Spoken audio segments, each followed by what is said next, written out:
시진핑의 극찬을 듣기도 했던 G1의 경우에도요, 춤추다 말고 대뜸 관광객을 공격해가지고 이게 또 한번 이슈가 된 적이 있습니다. 심지어는 로봇끼리 복싱을 하는 대회가 열리기도 했습니다.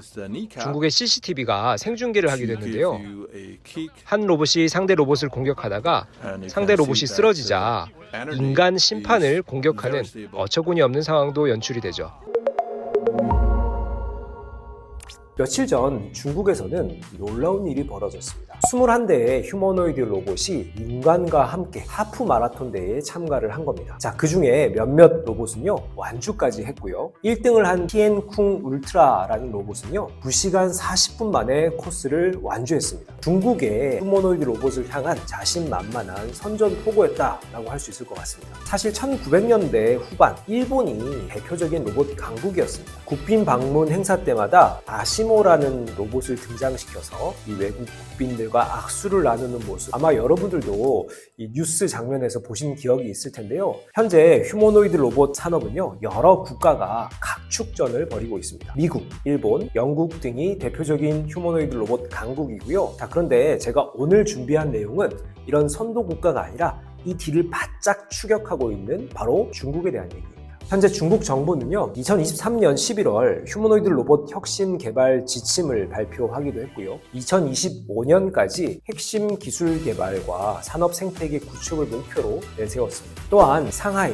선전과 같은 주요 도시에는요, 로봇 산업 클러스터라는 것이 조성되어서 기업과 연구기관의 협력을 촉진하고 있는데요. 모건 스탠리에 따르면요, 전 세계 휴머노이드 로봇 개발 분야에 참여하고 있는 상장사 100여 개 중에요, 무려 56%가 중국에 본사를 두고 있다고 합니다. 휴머노이드 로봇은 하드웨어 기술 그리고 소프트웨어 기술 모두 초고도로 발전된 기술의 융합체입니다. 자, 그렇다면은 이제 기술 분야를 한번 살펴보죠. 먼저 하드웨어 분야부터 짚어보겠습니다. 인간의 몸과 한번 비유를 해볼게요. 인간의 몸은 약 360여 개의 관절과 600개 이상의 크고 작은 근육으로 구성되어 있습니다. 이러한 어떤 관절과 근육의 움직임이 매우 정교하기 때문에 이를 로봇이 흉내내려면 각 관절에 대한 구현이 매우 디테일하게 필요하죠. 여기에 해당하는 기술은요, 바로 모터와 액추에이터 기술이라는 것입니다. 다만 이러한 하드웨어 장치들이 많아질수록 로봇은 매우 무거워지고 복잡해지는 등 여러 가지 문제가 발생하고 이를 해결해야 될 요소들이 매우 복잡해지죠. 중국의 로봇 기업 중에 유니트릭스라는 기업이 있습니다. G1이라는 로봇이 있는데요, 조인트 모터 약 20개에서 40개로 구현된 아주 자연스러운 동작들을 구현하는 로봇입니다. 바닥에 누워 있다가 일어나서 직립보행을 하는 것은 물론이고요, 인간이 펀치를 하거나 발로 차도 넘어지지 않고 균형을 잡습니다. 아주 화제가 된 영상이 있죠. 바로 G1 로봇들이 여러 인간 소녀들과 칼군무를 추는 장면입니다. 여기서 로봇들은 접시 돌리기도 하고요, 고난도 동작을 무리 없이 소화해내죠. 그간 아주 오랜 기간 동안 기술을 개발한 것에 대한 결과이기도 하지만 일반 소비자들 입장에서는 로봇 업계 1등은 현재 미국 아니야? 미국인 줄 알았는데 어떻게 이렇게 중국이 이렇게 빠르게 따라왔지? 하는 의구심을 들게 하는 장면입니다. 여기서 중요한 점은 유니트릭스를 비롯한 중국의 로봇 기업들은요, 로봇을 대량 생산하여 일반 소비자에게 비교적 저렴한 가격에 제공하고 있다는 점입니다. 예를 들어 테슬라의 로봇 옵티머스 봇은요, 개당 약 25,000달러 정도가 책정될 것으로 예상이 되는데요, G1 로봇은 99,000위안, 달러로 하자면 약 13,600달러로 실제로 로봇 옵티머스에 비해서 절반 가격에 지나지 않죠. 저렴한 가격은 소비자들의 접근성을 높이는 효과가 있고요, 업계의 성장에 매우 도움이 되고 있습니다. 중국 휴머노이드 로봇 업체 11개 중에 약 6개가 2025년 1000대 이상의 휴머노이드를 생산할 계획을 갖고 있다고 합니다. 자, 그렇다면 소프트웨어 측면에서도 한번 살펴보죠. 최근 급격한 기술 발전을 이루어낸 AI 분야, 이 생성형 AI 분야는 로봇의 두뇌에 탑재되기 시작하는 대표적인 기술입니다. 미국에서 챗GPT 등 뛰어난 생성형 AI를 개발한 이후에 휴머노이드 로봇이 함께 빠르게 발전할 수 있는 계기가 되었죠. 하지만 최근 중국의 딥시크와 같은 AI 모델이 출시가 되면서 중국은 빠르게 AI 분야에서도 미국을 추격하고 있죠. 휴머노이드 로봇의 선두 입지를 구축하려면 기술력 외에도 시장 장악력이 매우 중요합니다. 앞서 말씀드렸듯이 중국 정부의 사업은 국책 사업으로서 휴머노이드 로봇 개발을 지휘하고 있죠. 이미 중국의 여러 산업 현장에서는 중국의 휴머노이드 자체 기술 제품들을 활용해서 실전에 다양하게 투입이 되고 있는데요. 예를 들어 유비테크라는 기업의 워커 S라고 하는 휴머노이드 로봇은 산업 현장에 작업에 적합하도록 설계된 로봇입니다. 워커 S는 이미 지난 3월 중국의 전기차 기업이죠. 지커의 전기차 생산 현장에 투입되기도 했습니다. 중국의 일부 유치원에서는요, 어린이와 소통하는 학습 보조용 로봇을 지금 도입하는 것을 검토하고 있다고 하는데요. 상하이나